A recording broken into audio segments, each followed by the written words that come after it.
going to be talking about what led to JFK's "We chose to go to the moon" speech. Before President John F. Kennedy delivered his famous "We chose to go to the moon" speech on September 12, 1962, the United States was deeply involved in the Cold War and the space race with the Soviet Union. Many Americans believed the United States was falling behind after the Soviet Union launched the first satellite Sputnik and sent the first human, Yuri Gagarin, into space, before the United States could do the same.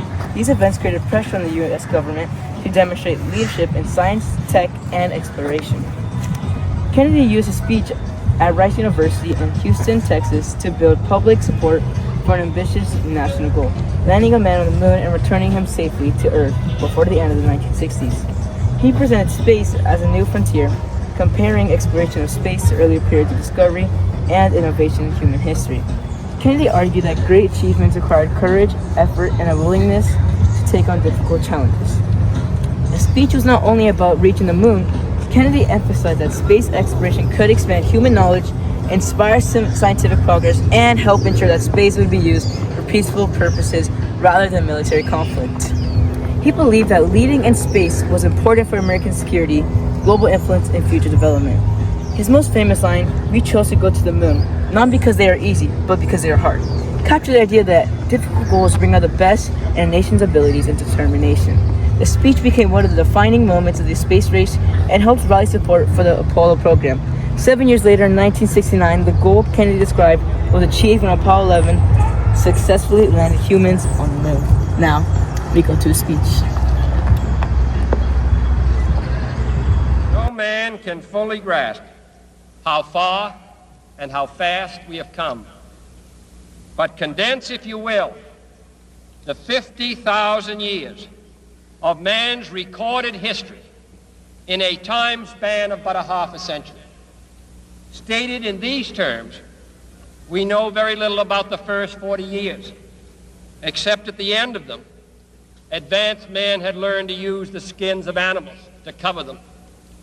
Then about 10 years ago, under this standard, man emerged from his caves to construct other kinds of shelter. Only 5 years ago, man learned to write and use a cart with wheels.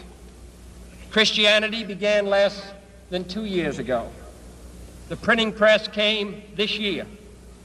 And then less than 2 months ago, during this whole 50-year span of human history, the steam engine provided a new source of power.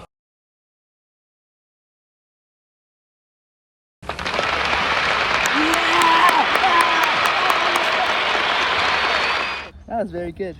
Now we move on to our handsome reporter, Mr. Swan. Excuse me, Mr. President. Sir, Yes. you. Would you be willing to participate in an interview and answer a few questions? Of course I would. Okay. For my first question, Mr. President, what would you say in your own words is the main message you want to convey?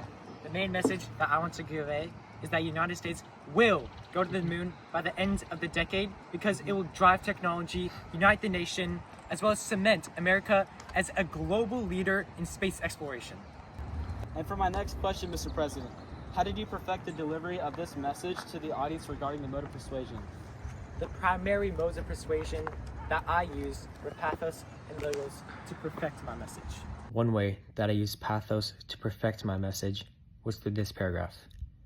If this capsule history of our progress teaches us anything, it is that man, in his quest for knowledge and progress, is determined and cannot be deterred.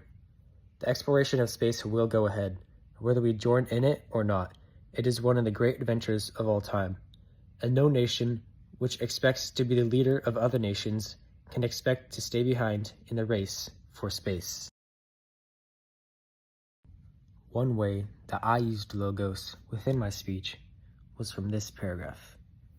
Despite the striking fact that most of the scientists that the world has ever known are alive and working today, despite the fact that this nation's own scientific manpower is doubling every 12 years in a rate of growth more than 3 times that of our population as a whole, despite that, the vast stretches of the unknown and the unanswered and the unfinished still far outstrip our collective comprehension.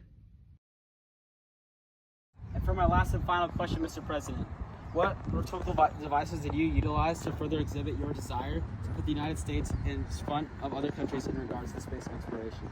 Some rhetorical devices that I used were anaphora, ceases and automaton, ascenditons, metaphors, similes, as well as rhetorical questions. A primary example I used in my speech contained rhetorical devices such as ascenditton, ceases and automaton, metaphor, rhetorical questions, and anaphora. There is no strife, no prejudice, no national conflict in outer space as yet. Its hazards are hostile to us all. Its conquest deserves the best of all mankind, and its opportunity for peaceful cooperation may never come again. But why? Some say, the moon? Why choose this as our goal? And they may well ask, why climb the highest mountain? Why, 35 years ago, fly the Atlantic? Why does Rice play Texas? We choose to go to the moon. We choose to go to the moon in this decade and do other things. Not because they are easy, but because they are hard in skills, because that challenge is the one that we are willing to accept. One we are unwilling to postpone, in which we intend to win, and the others too. Thank you, Mr. President. That's all my questions for now. Have a good day and good luck.